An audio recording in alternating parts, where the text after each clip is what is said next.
समस्त को प्रेस चलो मु स्वागत करुच्ची मोर एक नुआ भिडियो रे आज ठारू आमे बाइबल रो गीत संगीत एक पर्व ठारू 150 पर्व पर्यंत पाठ करवा। मु सर्वप्रथम प्रभु को धन्यवाद जणाई मो गीत संगीत एक पर्व 1 ठारू 6 पर्यंत पाठ करुच्ची। जो जन दुष्ट मानक मंत्रणा रे चले नहीं अबा पापी मानक मार्ग रे ठिया हुए नहीं कि अबा निंदक मानक सभारे बसे नहीं मात्र सदा प्रभु को व्यवस्था जार आमद थाए ओ जे दिवारात्र ताहांकर व्यवस्था ध्यान करे से धन्य। जो वृक्ष जलस्रोत निकट रोपित से सो समय फल उत्पन्न करे जार पत्र ही मलिन हुए नहीं एपरी वृक्ष सदृश से हब पुणी से जहा करे ताहा सफल हब।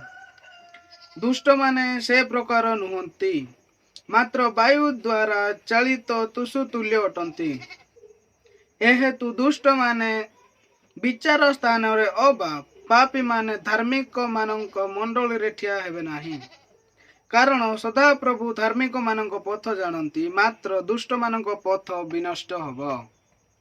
जेउ जन दुष्ट मानक मंत्रणा रे चले नाही अबा पापी मानक मार्ग रे ठिया हुए नाही कि अबा निंदक मानक सभारे बसे नाही मात्र सदा प्रभुंकर व्यवस्था रे जहार आमद थाए ओ जे दिवारात्र ताहांकर व्यवस्था ध्यान करे से धन्य।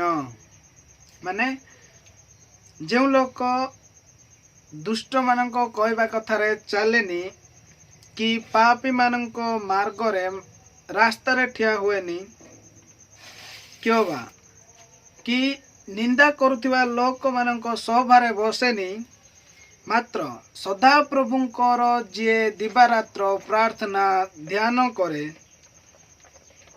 से धन्य। जो वृक्ष जलस्रोत निकट रोपित से स्वरूप फल उत्पन्न करे जार पत्र ही मलिन हुए नहीं एपरी वृक्ष सदृश से हेब पुणी से जहा करे ताहा सफल हब। जो वृक्ष जलस्रोत निकट रोपित से स्वरूप फल उत्पन्न करे जार पत्र ही मलिन हुए नहीं एपरी वृक्ष सदृश से हब।